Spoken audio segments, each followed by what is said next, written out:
Bismillahirrahmanirrahim. Assalamualaikum warahmatullahi wabarakatuh. Innal hamdalillah nahmaduhu wa nasta'inuhu. Man yahdihillahu fala mudilla lahu wa man yudlil fala hadiya lahu. Ashhadu an la ilaha illallah wahdahu la sharika lahu. وأشهد أن محمدًا عبده ورسوله اللهم صل وسلم وبارك وأنعم على حبيبنا ونبينا وسيدنا محمد وعلى آله وأصحابه والتابعين وتابعهم بإحسان إلى يوم الدين أما بعد. Muslimin dan muslimat, hadirin dan hadirat, mudah-mudahan dirahmati Allah Subhanahu wa ta'ala.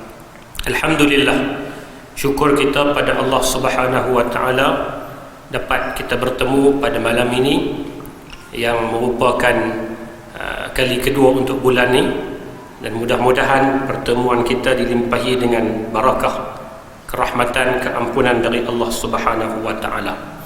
Kita membincangkan tentang kisah-kisah sahabat dan beberapa sahabat-sahabat, tokoh-tokoh besar yang telah kita senaraikan dalam pertemuan-pertemuan sebelum ini.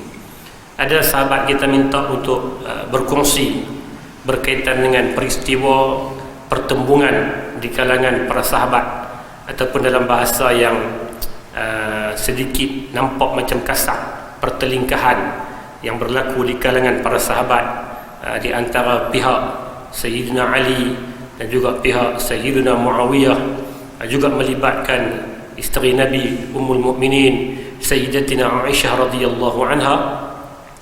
Tapi tajuk tu saya tangguhkan dululah, sebab dia memerlukan kepada satu perbincangan yang lebih teliti. Jadi saya tak boleh untuk bentangkan dalam keadaan tergesa-gesa dan begitu dan sebagainya. Tajuk yang saya nak pilih pada malam ini berkaitan dengan seorang tokoh di kalangan 10 orang sahabat yang dijamin syurga. Pada pertemuan lepas kita cerita tentang Talhah bin Ubaidillah. Kalau tuan-tuan masih ingat, kita cerita secara ringkas tentang sahabat yang bernama Talhah bin Ubaidillah radhiyallahu an. Antara lain kita sebut Talhah terkenal sebagai sahabat yang cukup kaya, dia hartawan yang cukup kaya, sehingga kan pendapatan seharinya mencecah ratusan ribu dirham yang kita sebut pada pertemuan lepas. Dan Talhah dikenali di kalangan ahli sejarah, di kalangan para sahabat sendiri, dikenali sebagai orang yang terkenal dalam peristiwa peperangan Uhud. Sehingga kata Abu Bakar As-Siddiq radhiyallahu an, bila orang tanya dia tentang cerita perang Uhud, dia kata itu hari Talhah. Kalau nak cerita panjang-panjang, rangkumannya hari Uhud adalah hari Talhah, kerana kejaguhannya dan keberanian dia mempertahankan Nabi, sehingga dia mengalami kecederaan yang membawa kepada tangannya menjadi lumpuh kemudiannya. Itu cerita Talhah bin Ubaidillah. Malam ini saya pilih tokoh lain dari kalangan 10 orang yang dijamin syurga, iaitulah nama dia Sa'id bin Zaid radhiyallahu anhu. Sa'id ibn Zaid, kalau kita senaraikan balik 10 orang sahabat Nabi yang dijamin syurga, dia ni kurang terkenal. Kalau kita senaraikan 10, mungkin kita boleh sebut Abu Bakar, Umar, Uthman, Ali, orang kenal lah. Talha bin Ubaidillah, Az-Zubair bin Awam, Abdul Rahman ibn Auf, Sa'ad bin Abi Waqqas. Kita sebut tu orang kenal. Ada seorang yang kadang-kadang orang terlupa. Bahkan dalam catatan menunjukkan kisahnya tak banyak. Kalau dibandingkanlah dengan 10 orang ni, kisah yang paling sikit di kalangan 10 orang ni adalah kisah Sa'id ibn Zaid. Barangkali benda ni berlaku kerana dia adalah peribadinya sendiri merupakan seorang yang dia tak suka untuk menonjolkan diri. Dia berusaha untuk mengelakkan diri dari kemasyhuran. Ini peribadi yang ada pada Sa'id ibn Zaid, menyebabkan sejarah tidak banyak mencatat kisah-kisah dia walaupun usianya panjang. Dia wafat ketika berusia 84 tahun. 84 tahun dia meninggal. Dalam tempoh yang panjang itu, Ada catatan sejarah, tapi kalau dibandingkan dengan tokoh-tokoh lain, kisahnya lebih ringkas. Apapun malam ni, insya-Allah kita cuba untuk melihat secara ringkas kisah berkaitan dengan Sa'id ibn Zaid radhiyallahu anhu. Nama penuhnya adalah Sa'id bin Zaid bin Amr bin Nufail bin Abdul Uzza bin Riyah bin Abdullah bin Quraf bin Razah bin Adi bin Ka'ab bin Lu'ay bin Ghalib bin Fihr bin Malik bin Nadr bin Kinanah.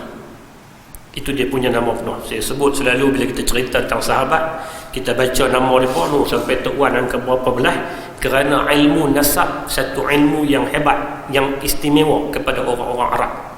Mereka sangat menguasai. Tokoh yang paling menguasai ilmu nasab pada zaman itu adalah Sayyiduna Abu Bakar As-Siddiq, yang kemudiannya dia mewariskan keilmuan nasab ni kepada Aisyah. Aisyah juga terkenal sebagai orang yang bukan tahulah, mendalami ilmu nasab, ilmu keturunan. Zaman tu mana ada rekod, tak ada sistem, orang tak ramai yang boleh tulis, tak ada apatah lagi macam kita lah simpan dalam data kan, tak ada. Tapi dia pun boleh tahu dia ni main dari keturunan mana, kerana ada satu cabang ilmu nasab yang mereka kuasai. Jadi Sa'id tadi keturunannya dari Bani Adi. Yang tuan-tuan puasa tadi jumpa ada nama Adi, tuan dia yang keberapa tu Adi. Adi salah satu suku kaum yang berpengaruh di kalangan orang-orang Quraisy, namanya Bani Adi.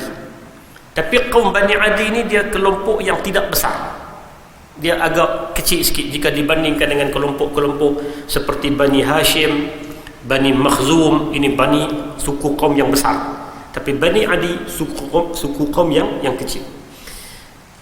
Siapa orang yang terkenal di kalangan Bani Adi yang punya hubungan kekeluargaan dengan Sa'id ibn Zaid? Nanti kita sampai kisah, kita akan sebut. Tokoh tu tuan-tuan semua kenal, semua kenal. Dia orang yang cukup hebat, dia dari Bani Adi dan dia ada hubungan yang sangat rapat dengan Sa'id ibn Zaid. Sa'id bin Zaid dilahirkan pada tahun 32 sebelum dari hijrah. Zaman tu dia tak ada kiraan tahun lagi. Jadi mai kemudiannya bila ahli sejarah susun balik biografi berdasarkan hitungan, maka mereka bilang-bilang 32 tahun sebelum daripada Nabi berhijrah dia dilahirkan.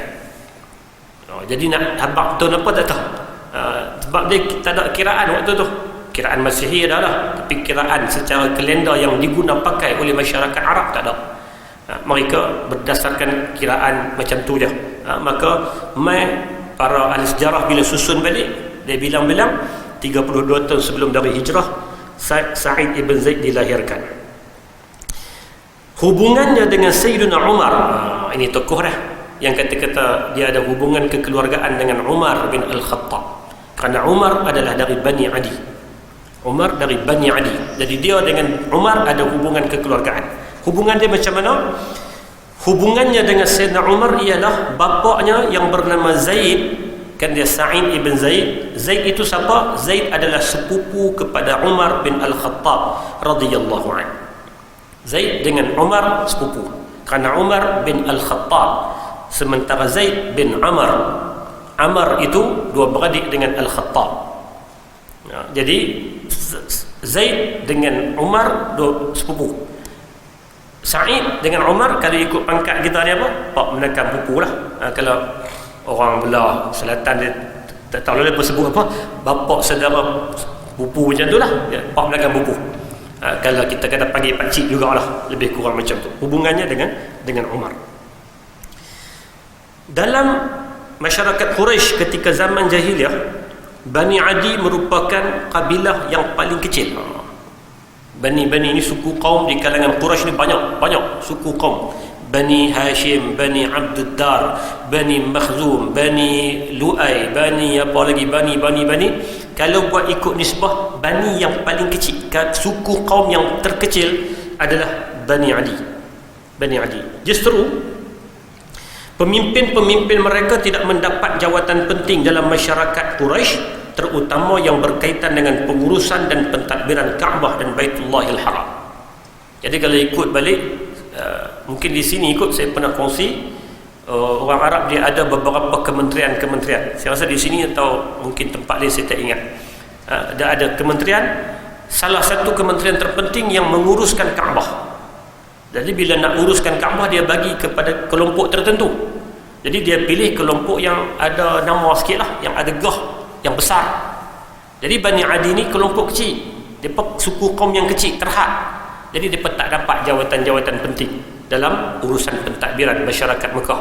Ini cerita sebelum kedatangan Islam. Pemimpin mereka diberi tanggungjawab untuk menjadi duta kepada masyarakat Quraisy dan menjadi juru runding di antara masyarakat Quraisy. Peranan yang mereka dapat tuan-tuan. Mereka tak dapat bahagian kementerian yang kanan. Kementerian nak menguruskan Kaabah, kementerian yang menguruskan hal ehwal peperangan, mereka bagi kepada suku yang lebih besar. Tapi Bani Adi dapat satu tanggungjawab urusan perundingan. Tak tahulah nak buat kementerian apa hari ni. Mereka jadi juru runding, mereka jadi wakil daripada masyarakat Quraisy. Kalau nak pergi jumpa dengan kelompok kabilah-kabilah lain, nak bincang sesuatu perkara, biasanya mereka hantar Bani Adi.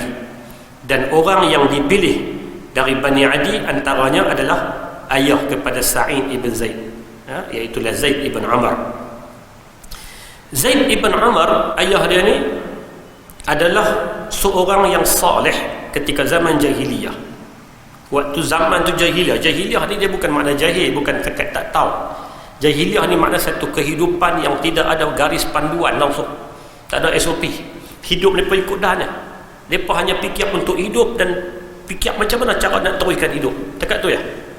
Jadi dia tak fikir dah soal moral, soal akhlak, soal macam mana nak jalinkan hubungan baik. Itu mereka tak fikir. Mereka fikir masing-masing nak hidup. Itu nama jahiliyah, nak seronok. Jadi di tengah-tengah suasana jahiliyah, Zaid ibn Amr, ayah kepada Sa'id ini, dia menganut ajaran Nabi Ibrahim alaihissalam yang disebut sebagai agama Hanif pada waktu itu. Dia mengikut ajaran Nabi Ibrahim. Maknanya dia ketika orang ramai menyembah berhala, ketika orang ramai buat perkara-perkara mungkar, yang perkara-perkara syirik, tapi Zaid bin Amr waktu itu dia menyembah Allah. Bahkan dia menolak sebarang amalan sembahan kepada makhluk. Dia pernah mempertikaikan pasal apa yang hampa pergi sembelih haiwan, lalu hampa persembahkan kepada kononnya ni Tuhan hampa. Dia pertikaikan. Maksudnya dia berfikir waras pada waktu itu, dan dia mengikut ajaran Hanif, ajaran Nabi Allah Ibrahim alaihissalam. Diriwayatkan bahawa Zaid ibn Amr menghindari amalan-amalan yang tidak baik yang menjadi kebiasaan masyarakat Quraisy, seperti menghindari penyembahan berhala, mengundi nasib dengan anak panah, memberikan haiwan korban untuk berhala-berhala dan sebagainya. Ini peribadi ayah kepada Sa'id. Yang kita nak cerita ayah dia, cerita dia. Nak abang kata dia ni yang jadi hebat ni main dari ayah pun hebat lah. Ayah dia pun hebat. Ayah dia pengikut ajaran Hanif yang kemudiannya diakui oleh Nabi SAW bahawa Zaid ibn Amr, ayah kepada Sa'id ini, adalah penghuni syurga. Walaupun dia meninggal sebelum daripada kemunculan Nabi SAW. Sebelum Nabi dilantik menjadi Nabi, dia meninggal. Tapi meninggal atas agama yang Hanif, maka diakui oleh Nabi SAW dia adalah ahli syurga. Hadirin mukminin yang dikasihi dan dirahmati Allah Subhanahu wa taala. Bagaimana Sa'id ibn Zaid boleh memeluk Islam? Jadi kita cerita ayah dia meninggal sebelum Nabi dilantik jadi Nabi. Anak ni Sa'id ni bin Zaid, macam mana dia boleh masuk Islam? Kisah Sa'id ibn Zaid memeluk Islam menggambarkan bahawa betapa mudahnya beliau mendapat hidayah dari Allah Subhanahu wa taala. Inilah kelebihan orang-orang yang memeluk agama Hanif. Tambahan pula bagi yang memiliki akhlak yang baik ketika zaman jahiliyah, mereka lebih mudah menerima ajaran Islam berbanding dengan yang lain. Dia masuk Islam dengan langkah yang begitu mudah, sebab dia memang dah duduk dipimpin, dicatur hidup dia macam tu. Dia duduk dalam keluarga yang memang tak suka pun pertikaikan penyembahan berhala ni, apa dia karut semua ni. Dia hidup dalam suasana yang macam tu. Dia duduk tengok ayah dia. Jadi mudah. Bila Sa'id ibn Zaid mendengar bahawa Rasulullah telah dilantik menjadi Rasul, dan mula menyebarkan dakwah di kalangan masyarakat Quraisy, maka beliau pun segera mendatangi Rasulullah. Lantas beliau mengucapkan syahadah selepas beliau berjumpa Rasulullah, maka beliau termasuk di kalangan orang yang awal memeluk Islam. Mudah kan? Dia dengar orang duk cerita, ada Muhammad bawa ajaran apa, dia tahu dah ajaran ni ajaran yang betul. Sebab dia duk baca sebelum-sebelum ni, ayah dia duk cerita sebelum-sebelum ni, bahkan ayah dia pernah pesan bahawa akan dibangkitkan Nabi akhir zaman di kalangan kita ni. Kalau dibangkitkan, hang jangan lambat. Kalau sempat aku akan jadi orang pertama yang beriman. Tapi tak sempat, dia meninggal. Jadi bila dengar saja Nabi dibangkitkan, dia pergi jumpa, tak tanya banyak, tak cakap banyak, mengucap 2 kalimah syahadah.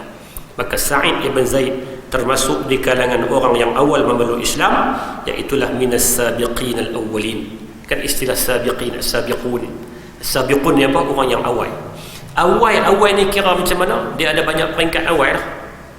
Awal yang pertama, iaitulah ketika sebelum Nabi memasuki rumah Al-Arqam bin Abil Arqam. Itu peringkat paling awal. Sebelum Nabi mula ada tempat untuk berdakwah. Makna lepas ditabal menjadi Nabi, pada peringkat awal Nabi pergi jumpa kenalan, dan kenalan ni lah pergi cari kenalan atas kenalan. Sebelum tu Nabi tak ada tapak lagi. Ini peringkat paling awal. Kemudian masuk rumah Al-Arqam bin Abil Arqam. Ada lagi orang masuk Islam seorang demi seorang demi seorang. Itu pun dikira awal. Itu pun masih dikira awal. Kemudian sebelum daripada sahabat-sahabat diarahkan berhijrah ke Habasyah, masuk lagi Islam, itu pun dikira awal. Jadi awal ini banyak peringkat lah. Jadi yang terawal ni jenis-jenis yang masuk Islam sebelum daripada Nabi memasuki rumah Al-Arqam bin Abil Arqam, seperti Sa'id ibn Zaid radhiyallahu ta'ala anhu wa ardah. Bila dia masuk Islam, beliau berhadapan dengan ancaman kaumnya sendiri. Biasalah, itu kebiasaan pada waktu itu. Ya, dia macam masuk Islam ni macam pilih risiko lah. Kalau tak mau diancam, tak payah masuk. Jadi bila dia terima masuk Islam, dia berhadapan dengan ancaman kaumnya. Namun semua itu sedikit pun tidak menggugat iman beliau. Keimanannya kepada Islam semakin meningkat dari sehari ke sehari. Tambahan, beliau tidak pernah menyembah berhala. Yang ni yang menjadi antara penambah kekuatan imannya. Dia bukan daripada asal penyembah berhala kemudian bertukar. Dia memang tak pernah sembah berhala. Memang daripada orang yang tak pernah ikut karut-marut yang dilakukan oleh masyarakat jahiliah pada waktu itu. Maka bila dia ditekan, diancam, dia terpaksa untuk menyembunyikan keislamannya. Zaid ni dia masuk Islam, Sa'id ni dia masuk Islam bersama dengan isteri dia. Isteri dia adalah Fatimah bintil Khattab radhiyallahu ta'ala anha, adik kepada Umar bin Al-Khattab. Adik Umar adalah isteri dia. Dan dia pun masuk Islam awal. Dia pun terpaksa menyembunyikan Islam. Jadi bila dia pun nak belajar, dia pun nak tahu tentang Islam ni, dia pun pergi panggil seorang sahabat, nama dia Khabbab ibn Arad. Khabbab ibn Arad adalah sahabat di kalangan orang-orang hamba. Jadi hamba ni bila dia masuk Islam, dia tidaklah menggugat sangat institusi kabilah Quraisy tu, sebab dia pun tak ada kedudukan, tak ada di sisi orang Quraisy. Jadi tak peduli sangat. Orang Quraisy tak ambil pot sangat. Jadi Khabbab ni bila dia masuk Islam, dia menjadi orang yang mudah untuk ingat Quran, untuk tahu tentang hukum hakam, tentang apa, tentang Quran lah. Maka Sa'id seringkali mengundang Khabbab ibn Arad untuk mengajarkan Al-Quran kepada dia dan juga kepada isteri dia. Dipanggil Khabbab ini mai ke rumah. Dan bila Khabbab mai ke rumah, di sinilah dalam sebahagian riwayat yang menceritakan punca bagaimana Sayyidina Umar boleh memeluk Islam. Walaupun makan masa tu, Umar bukan masuk peringkat tahun pertama, dia makan masa sikit 2-3 tahun selepas daripada kenabian. Tapi punca dia, ini salah satu kisah, salah satu riwayat. Ada banyak riwayat yang menceritakan macam mana Umar boleh masuk Islam. Salah satu riwayat yang begitu masyhur adalah apabila Umar diberitahu waktu dia tengah berjalan nak pi tujuan tekad dia nak pi bunuh Nabi lah. Ada orang yang main kata, nak pi bunuh Muhammad susah-susah apa, adik hang pun dah Islam lama, tak diselesai. Jadi Umar rasa tak puas hati. Lalu dia pergi ke rumah adik dia. Waktu itulah dia mendengar adik dia Fatimah baca ayat Al-Quran. Kata sebahagian riwayat dari surah Taha, tapi yang pasti dia baca ayat Quran lah. Baca ayat Quran, dia dengar, lalu berlakulah tindak balas dari Umar yang mengamuk, yang naik syekh pada waktu itu. Dia tabuh adik dia sampai luka dan sebagainya. Termasuk yang ada pada waktu itu adalah Sa'id ibn Zaid dan juga Khabbab ibn Arad. Yang Khabbab datang mengajarkan Quran, mengajarkan tentang Quran, tentang Islam ni, tentang agama kepada Sa'id ibn Zaid, dan juga isteri dia Fatimah. Maka punca daripada itulah akhirnya Umar menerima hidayah. Tidak semena-mena tujuan asalnya nak keluar pergi bunuh Nabi, bertukar dia keluar pergi mencari Nabi untuk menyatakan syahadah dia.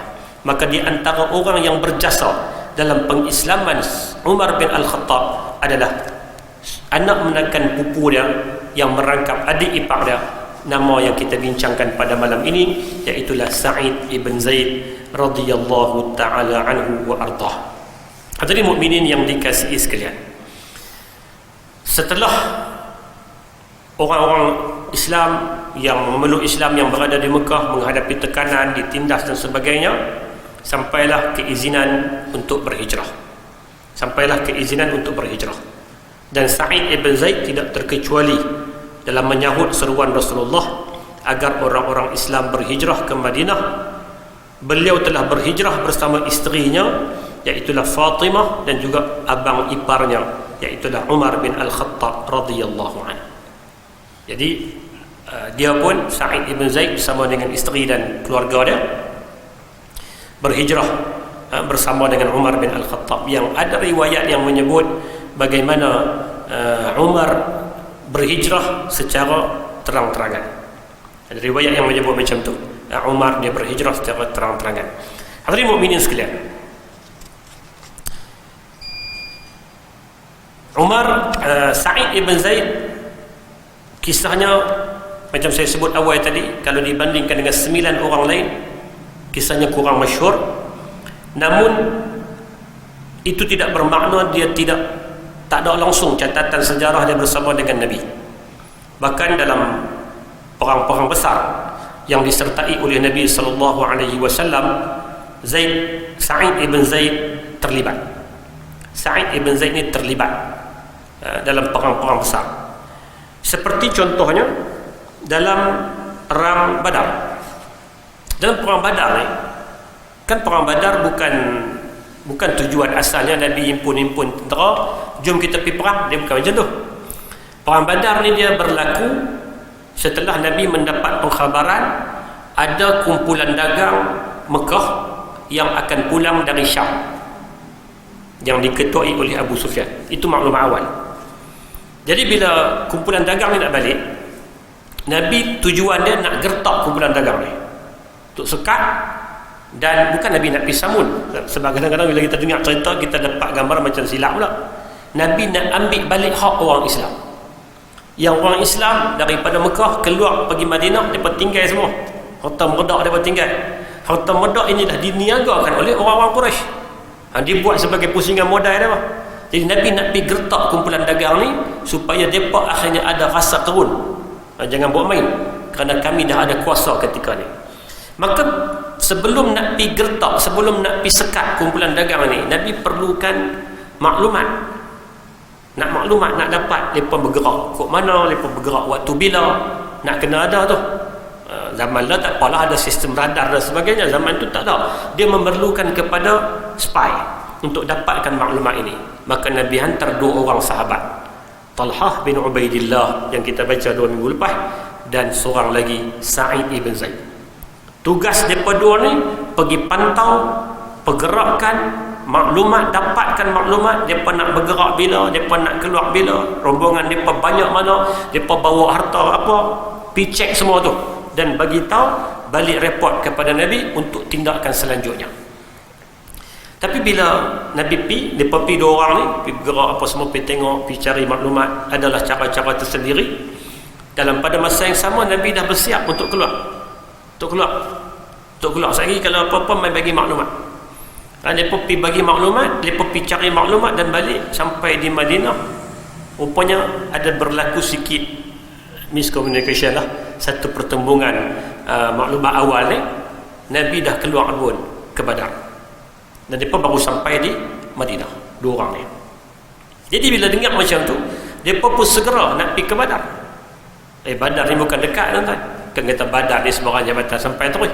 Badar kalau keadaan jalan hari ini 150 kilo hari ini, tapi ahli sejarah kata zaman Nabi jaraknya mungkin mencecah 200 kilo lebih.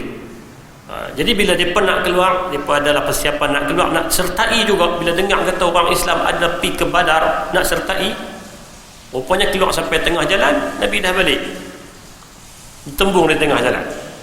Jadi mereka dari sudut realitinya, adakah mereka menyertai perang Badar? Tak. Tapi Nabi tetap hargai, bahkan dimasukkan mereka ni sebagai ahli Badar. Sebab ada jasa mereka, ada bahagian mereka yang terlibat. Mereka dapatkan maklumat apa tu. Jadi dua-dua orang ni, Talha bin Ubaidillah dan Sa'id ibn Zaid, walaupun tidak menyertai perang Badar secara hakikatnya, tapi mereka tetap dikira sebagai ahli Badar. Sebab apa kita kena sebut tu? Kerana ahli Badar adalah di antara satu kriteria tersendiri, ciri-ciri hebat. Sahabat ni dia ada banyak tabaqah, banyak peringkat. Antara peringkat yang atas adalah Al-Badriyun, orang-orang yang menyertai perang Badar. Perang Badar ni ada satu level tersendiri. Maka Sa'id ibn Zaid walaupun tak menyertai perang Badar, dia termasuk dalam Al-Badri. Dia adalah sahabat yang dikira sebagai ahli Badar. Hadirin mukminin yang dikasihi dan dirahmati Allah Subhanahu wa taala. Kemudian selepas dari perang Badar, dia menyertai perang Uhud, dia menyertai perang Khandaq, perang Khaybar, perang Tabuk, perang Hunain dan semua peperangan-peperangan lain di zaman Nabi sallallahu alaihi wasallam. Dan dia juga terlibat dalam peristiwa-peristiwa besar seperti Bai'atul Aqd, Bai'atul Ridwan, perjanjian Hudaybiyah, Fathu Makkah dan sebagainya. Maknanya walaupun catatan cerita secara dia atau perjalanan dia tak banyak, itu bukan bermakna dia tak terlibat dalam peristiwa-peristiwa besar. Dia terlibat. Cuma dia ni jenis suka untuk tak suka untuk orang, dia tak gila publicity lah lebih kurang. Dia jenis tu, dia low profile, dia orang yang begitu hebat. Sifat tawaduk yang ada pada Sa'id ibn Zaid ni luar biasa. Selepas kewafatan Nabi sallallahu alaihi wasallam, Sa'id ibn Zaid samalah seperti orang lain, sangat sedih, sangat rasa bukan kecewa tapi macam sedih, duka di atas kepulangan baginda Nabi sallallahu alaihi wasallam. Pun begitu, dia tidaklah sampai berputus asa, sampai tak mau buat apa. Dia di antara orang yang awal memberikan bai'ah kepada Abu Bakar As-Siddiq radhiyallahu anhu. Dia terlibat, kerana dia di antara orang yang menyaksikan bagaimana Abu Bakar dilantik menjadi khalifah. Orang pernah tanya kepada dia, dalam riwayat Imam At-Tabari, riwayat daripada Az-Zuhri, beliau berkata, Amr bin Huraith berkata kepada Sa'id ibn Zaid, apakah engkau menyaksikan peristiwa wafatnya Rasulullah? Sa'id ibn Zaid menjawab, ya. Amr bertanya lagi, bilakah Abu Bakar dibai'ah? Sa'id ibn Zaid menjawab, pada hari yang sama Rasulullah wafat. Maknanya dia menyaksikan peristiwa bagaimana para sahabat melantik Abu Bakar menjadi khalifah, ataupun dinamakan sebagai peristiwa bai'ah. Walaupun berlaku pada peringkat awal perbincangan nak lantik siapa, orang Ansar kata kami lebih layak, orang Ansar kata kami tempat kami, dan berlaku perbincangan. Datang Abu Bakar, datang Umar, datang Abu Ubaidah Al-Jarrah. Akhirnya mereka bincang, sepakat untuk lantik Abu Bakar As-Siddiq. Ceritanya perbincangan yang kadang-kadang benda tu dijulingkan. Akhirnya ada yang kata berlaku pertelingkahan, pakak nak berebut jawatan. Nabi baru wafat, pakak nak berebut jawatan. Dia bukan berebut, dia perbincangan. Bincangan ni biasalah. Waktu tu dia adalah sentimen, oh ni tempat kami, biasalah. Kita macam tu, para sahabat pun manusia. Jadi tak lari daripada sentimen, daripada emosi. Tapi dia bukanlah satu pertengkaran, satu perbalahan, satu perebutan jawatan yang menampakkan mereka nak dunia semata-mata. Tak. Mereka bincang dan akhirnya dapat satu keputusan bersama, orang yang paling layak untuk dilantik menjadi khalifah adalah Sayyiduna Abu Bakar As-Siddiq radhiyallahu anhu. Walaupun waktu itu Abu Bakar kata aku tak layak, Abu Bakar kata orang yang paling layak ada dua orang di hadapan kita yang boleh kita pilih. Seorang namanya Umar bin Al-Khattab, seorang namanya Abu Ubaidah Al-Jarrah. Kata Abu Bakar. Abu Bakar ni punya tawaduk dia, punya, walaupun sahabat-sahabat lain tahu dah dari sudut isyarat Nabi nak dia, tapi dia kata tak, aku pilih dua orang ni, kita pakat-pakat pilih salah satu, sama ada Umar ataupun Abu Ubaidah. Kata Umar, jangan dia buat pasal, selagi orang tua ni ada aku tak boleh. Umar tarik diri awal. Abu Ubaidah kata, ini bukan cara dia, aku tak mahu. Akhirnya semua pakat setuju untuk dilantik Abu Bakar As-Siddiq radhiyallahu anhu. Antara saksi mata peristiwa itu adalah Sa'id ibn Zaid. Itu maknanya keterlibatannya. Walaupun dia bukan orang yang suka menonjol, tapi dia ada part-part tertentu yang dia terlibat dalam peristiwa-peristiwa besar. Bila Abu Bakar menjadi khalifah, Abu Bakar dia menghargai kehebatan Sa'id ibn Zaid. Maka Sa'id ibn Zaid menjadi salah seorang daripada tempat rujuk Abu Bakar dalam masalah-masalah tertentu yang memerlukan kepada keputusan pandangan daripada orang-orang hebat. Yang akan dirujuk adalah Sa'id ibn Zaid, salah seorang. Yalah, sahabat-sahabat lain banyak lagi yang jadi tempat rujuk, tapi salah seorang yang berperanan sebagai tempat rujuk kepada Abu Bakar adalah Sa'id ibn Zaid radhiyallahu anhu. Sehinggalah Abu Bakar wafat, naik Umar. Abu Bakar wafat, Nabi wafat, Nabi tak bagi tahu secara jelas siapa khalifah, yang menyebabkan berlakulah perbincangan di kalangan para sahabat. Tapi Abu Bakar sebelum dia wafat, dia dah tunjuk dah, dia dah memang rasa Umar calon yang paling sesuai. Dan dia buat dia panggil apa, kajian lah. Dia panggil sahabat-sahabat besar, dia tanya, apa pandangan kamu tentang Umar? Abdul Rahman bin Auf kata, oh dia orang hebat. Kalau nak tanya dia orang hebat, dia sesuai untuk dilantik. Panggil sahabat ni semua setuju dengan Umar. Semua okey, kata okey. Kalau Umar tak ada masalah, kecuali seorang yang tak setuju untuk Umar dilantik menjadi khalifah. Kalau Abu Bakar tanya ni, Abu Bakar waktu tu sakit, dia tanya, seorang tak setuju. Siapa seorang tu? Yang kita baca 2 minggu lepas, orang dia Talha bin Ubaidillah. Talha pada peringkat awal dia tak setuju. Dia tak setuju bukan sebab dia nak jawatan tu, tak, tapi dia tak setuju. Dia kata, aku bimbang dengan kekerasan Umar. Kan Umar watak dia keras, dia takut itu. Tapi dia seorang yang akhirnya bila dilantik menjadi khalifah Umar, Talha menjadi pendukung dia. Bukan kata Talha menjadi pendukung dia, cuma dia bimbang pada peringkat awal. Jadi bila Umar nak jadi khalifah, Sa'id ibn Zaid ni ada peranan tersendiri. Peranan dia tadilah tempat rujuk nak tetapkan satu-satu hukum, orang akan pergi tanya dia. Bila Umar naik pada waktu awal, Umar dia tak ambil gaji, bahasa mudah lah, tak ada sumber gaji, sehingga kehidupan dia menjadi agak susah lah. Dia buat kerja untuk rakyat tapi gaji tak ada, susah lah. Orang cadangkan kepada Umar untuk ambil peruntukan dari Baitul Mal. Jadi Umar pada peringkat awal tak mau, sehingga orang pergi tanya sahabat-sahabat hebat. Antara yang orang tanya adalah Sa'id ibn Zaid. Orang tanya, boleh dah ni sesuai dah? Sa'id kata okey, kena ambil lah bahagian dia daripada ni, ambil. Kerana bila tak ambil, hidup macam susah lah. Sampai sedangkan dia buat kerja untuk rakyat, maka ambil. Jadi orang tanya dia dan pendapat, nak menunjukkan kata apa, dia ada tempat di kalangan para sahabat pada waktu itu. Ini Sa'id ibn Zaid. Tapi dia tak suka jawatan. Sa'id dia tak suka jawatan. Dan Umar pun dia kalau boleh dalam pentadbiran dia tak akan lantik orang-orang yang ada keterikatan kekeluargaan dengan, tak akan lantik. Dia lantik Abu Ubaidah menjadi gubernur di Syam. Bila lantik Abu Ubaidah, bersama dengan Abu Ubaidah ada Sa'id ibn Zaid. Tentera Abu Ubaidah ni adalah Sa'id ibn Zaid. Abu Ubaidah nak lantik Sa'id ibn Zaid sebagai wakil dia ataupun sebagai pegawai dia lah. Nanti sebab dia rasa sesuai lah, dia ni orang awal masuk Islam, dia ni orang kanan, dia ni orang tempat rujuk, maka lantik sesuai lah. Tapi Sa'id ibn Zaid tolak dengan satu surat. Dia tolak, dia kata kena lantik orang yang lebih layak dari aku tak mahu. Begitu sifat dia, begitu sikap yang ada pada Sa'id ibn Zaid. Dan Umar bin Al-Khattab apabila nak wafat, yang ni cerita cukup masyhur, popular, bagaimana Umar bila dia nak wafat, dia namakan siap-siap, soal urusan orang Islam hendaklah diserahkan kepada 6 orang ni.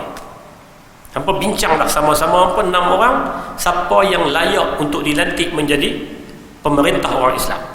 Umar sebut nama Uthman ibn Affan, Ali bin Abi Talib, Abdul Rahman ibn Auf, Az-Zubair ibn Awam, Talhah bin Ubaidillah, dan seorang lagi Sa'ad bin Abi Waqqas.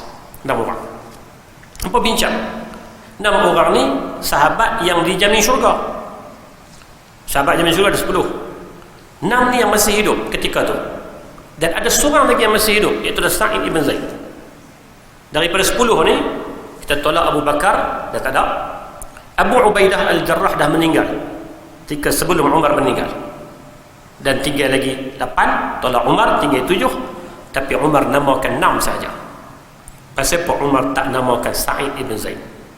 Di samping Sa'id memang tak mau, Umar punya polisi dalam pemerintahan dia, dia tak mau terlibat langsung orang yang ada hubungan kekeluargaan dengan dia. Lagi kalaulah kata dia habang 7 orang, dia pergi bincang-bincang 7 orang, dia pergi setuju lantik Sa'id ibn Zaid, katalah Umar bimbang benda tu akan jadi tuhmahan nanti. Orang akan kata Umar ni, jadi dia tak mau. Dia tak mau terlibat. Bagaimana cerita yang mungkin kita pernah sebut sini, Umar, orang pernah cadang kepada dia untuk dilantik Abdullah ibn Umar sebagai gubernur di Kufah. Orang Kufah mai cadang dekat Umar, lantik Abdullah ibn Umar, anak dia. Kata Umar, cari orang lain sebelum penggai tengkorak. Ini bukan cadangan, ini semua nak bagi jahanam. Umar tak mau langsung. Hatta ketika nak wafat dah pun dia tak melibatkan Sa'id ibn Zaid. Dan Sa'id tak kecil hati. Kalau Sa'id nak berasa pasal apa 6-7 orang, aku seorang dia tak sebut nama, pada Umar ni dah. Kerana Sa'id memang sifat dia tak mau kepada benda tu. Ditambah pula dengan polisi Umar yang begitu ketat dalam soal pegawai-pegawai yang nak dilantik, apatah lagi nak ganti tempat dia ni. Maka dia tidak dinamakan sebagai ahli syura waktu akhir hayat Umar bin Al-Khattab radhiyallahu anhu. Bila naik Uthman, apa peranan Sa'id ibn Zaid? Masih sama, iaitulah dia memberi nasihat. Orang akan tanya pada dia, orang akan rujuk kepada dia. Dia menjadi orang hebat pada waktu itu, walaupun tak ada jawatan. Dia memang tak mau kok nak jadi gubernur sana, dia tak mau. Dia tak mau sibuk dengan benda-benda tu. Dia lebih suka dengan cara yang macam dia buat. Sehinggalah bila zaman Uthman, bila berlaku fitnah, bila bangkit pemberontak, Sa'id di antara orang depan yang mempertahankan Uthman ibn Affan. Dipertahankan Uthman. Waktu pemberontak, cerita panjang lah, pemberontak bangkit, nak mai serang Madinah, nak bunuh Uthman, dia di antara orang yang pertahankan Uthman. Kemudian Uthman dibunuh. Ali naik. Antara orang yang awal untuk memberikan bai'ah kepada Ali adalah Sa'id ibn Zaid. Dalam pada masa yang sama, dia nak supaya tuntutan ke atas darah Uthman dicari pembunuh, dia nak. Dalam pada masa yang sama, dia memberikan bai'ah dia kepada Ali bin Abi Talib. Cuma bila berlaku isu pertelingkahan di antara beberapa kelompok-kelompok ni, dia jadi seperti sahabat-sahabat hebat yang lain, iaitulah mereka memilih untuk berkecuali. Mereka pilih berkecuali, seperti Sa'ad bin Abi Waqqas, Muhammad bin Maslamah. Nama-nama hebat ni, mereka tak terlibat dalam pertelingkahan. Kadang mereka lebih menyendiri, berkecualilah daripada menyebelahi sama ada pihak ni ataupun pihak satu lagi. Sehingga zaman Muawiyah bin Abi Sufyan radhiyallahu anhu, Sa'id ibn Zaid hidup lagi. Dia hidup lagi zaman tu, dan dia masih lagi menjadi tempat rujuk. Tak ada orang yang sakit hati kat dia, tak ada orang yang nak pergi, dia tetap jadi orang pergi rujuk kat dia, orang pergi tanya tentang dia. Dan ketika Muawiyah nak ditabalkan menjadi khalifah, dia pula jadi orang awal yang berbai'ah dengan Muawiyah bin Abi Sufyan. Kalau orang la dia kata makan kelilin, tapi ini bukan makan kelilin ni, ini sifat dia yang ada betul-betul. Dia memang dia nak kepada kesatuan, dia nak kepada orang Islam ni tak mau kepada perpecahan, pergaduhan, perbalahan. Dia nak mencari satu titik temu. Maka dia menjadi orang awal yang berbai'ah dengan Muawiyah bin Abi Sufyan radhiyallahu taala anhu wa ardah. Walaupun tidak banyak hadis-hadis yang diriwayatkan oleh Sa'id ibn Zaid, kerana mungkin kesibukannya di medan perang dan kesibukan dalam bidang-bidang lain, tetapi terdapat juga sejumlah 48 buah hadis yang diriwayatkan dari Sa'id ibn Zaid yang dikumpulkan dalam kitab-kitab hadis kutubus sittah. Ada sebahagian dalam Bukhari, ada dalam Muslim, ada dalam Tirmizi, ada dalam Ibnu Majah, ada campur-campur semua jumlah hadis yang direkodkan daripada Sa'id ibn Zaid sebanyak 48 buah hadis. Tak banyaklah nisbah jika dibandingkan dengan sahabat yang lebih ramai, dengan yang lebih banyak. Nak dibandingkan dengan Aisyah jauhlah. Aisyah 2210, Sa'id ni 48. Tapi 48 tu kalau nak bandingkan kita jauh sangat. Kita 8 pun tak tahu. Kita mungkin berapa aja hadis. Kalau nak bandingkan kita dah lah. Tapi dari sudut keilmuan dia memang hebat. Dia orang hebat, orang yang ada ilmu, walaupun tak banyak sangat hadis yang diriwayatkan. Jadi mukminin sekalian, apa keistimewaan Sa'id yang antara lain kita sebut ringkas-ringkas aja. Keistimewaan Sa'id yang terkenal adalah dia orang yang mencintai para sahabat. Dia punya nilai persahabatan, dia menghargai mereka yang nama sahabat Nabi. Dalam peristiwa perang Tabuk, balik dari perang Tabuk, ada 3 orang sahabat Nabi yang diarahkan oleh Nabi dan arahan dari Al-Quran untuk mereka ni diboikot. Peristiwa itu tuan-tuan boleh baca dalam surah At-Taubah. Ada 3 orang sahabat yang tak pergi perang tanpa sebab, tanpa alasan. Ka'ab ibn Malik, Hilal bin Umayyah, dan juga seorang lagi namanya Murarah, Sayyidina Murarah. 3 orang. Mereka ni diarahkan oleh Nabi untuk diboikot. Sa'id ibn Zaid, dia ni kawan rapat kepada Hilal bin Umayyah. Hilal bin Umayyah diarahkan untuk diboikot. Pada waktu tu dia sangat rasa simpati, tapi tak boleh nak buat apa, sebab arahan ni arahan Quran, arahan ni arahan Nabi. Jangan berurusan dengan mereka ni, jangan berurusan. Sampaikan Ka'ab ibn Malik cerita apa, mereka ni hidup dalam keadaan rasa sempit. Pi sana pun tak kena, pi sini tak kena, tegur orang tu pun orang tak jawab. Mereka rasa sempit. Tapi sahabat tak boleh nak buat apa, kerana ini arahan Nabi, patuh. Tapi dalam hati duk kesian, simpati ni dekat sahabat dia nama Hilal bin Umayyah. Bila turun ayat dalam surah At-Taubah yang menyatakan Allah mengampunkan mereka ni atas taubat mereka, Sa'id jadi orang pertama pergi jumpa dengan Hilal bin Umayyah, nak bagi tahu seronok dia, nak bagi tahu kepada Hilal bin Umayyah Allah dah ampunkan kamu, dan dia rasa sangat-sangat seronok. Ini menunjukkan sikap dia menghargai mereka yang nama sahabat, khususnya mereka yang nama sahabat Nabi sallallahu alaihi wasallam. Pernah satu ketika Sa'id ibn Zaid duduk di Kufah. Beliau dijemput untuk hadir ke satu majlis yang dianjurkan oleh Gubernur Kufah pada waktu itu, iaitulah sahabat yang bernama Al-Mughirah ibn Syu'bah radhiyallahu anhu. Jadi Al-Mughirah dianjur satu majlis, dia gubernur, dia anjur satu majlis, dia jemput Sa'id ibn Zaid pergi ke majlis itu. Sa'id pun sampai. Bila Sa'id sampai, Al-Mughirah pun sambut kedatangan Sa'id dengan penuh penghormatan dan mempersilakan Sa'id pun duduklah di tempat VVIP yang disediakan. Tak lama lepas itu datang seorang orang Kufah. Orang Kufah ni tahulah macam mana mereka terlibat dalam soal pemberontakan ni. Kufah lah.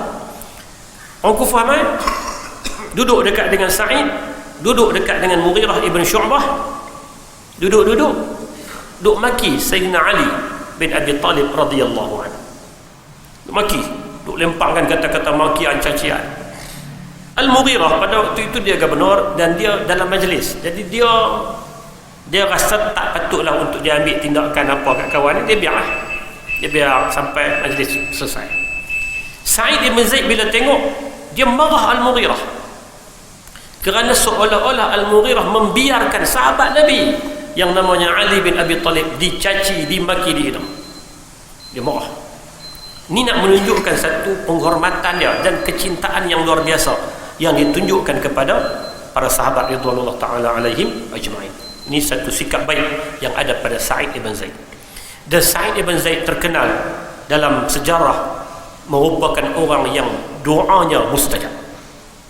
Ini satu kelebihan. Satu kelebihan yang ada pada diri Sa'id ibn Zaid, doanya mustajab. Dalam sebuah kisah yang sangat masyhur, pada satu hari seorang wanita bernama Arwa binti Aus telah datang berjumpa dengan gubernur Madinah, iaitulah Marwan bin Hakam. Ketika zaman pemerintahan Muawiyah bin Abi Sufyan, ada seorang perempuan datang mai jumpa dengan gubernur Madinah. Gubernur Madinah Marwan bin Hakam mai mengadu kepada Marwan bahawa Sa'id telah merampas sebahagian tanah miliknya. Perempuan ni mai jumpa dengan gubernur, bagi tahu ni Sa'id ibn Zaid rampas tanah aku. Sedangkan benda tu tak berlaku, fitnah, tuhmahan yang dilemparkan. Tidak cukup dengan itu, wanita tersebut datang berjumpa dengan Sa'id bin Zaid. Lalu beliau melakukan provokasi terhadap Sa'id ibn Zaid. Beliau mengancam dan mengugut Sa'id ibn Zaid bahawa beliau akan memburuk-burukkan Sa'id di khalayak ramai. Bukan takat pi buat satu tuduhan palsu, pi mengadu dekat gubernur, pi jumpa dengan Sa'id pula duk gertak, duk ancam, kata dia akan dedahkan keburukan, dia akan viralkan segala kejahatan dan yang ada pada simpanan dia, kononnya macam itulah.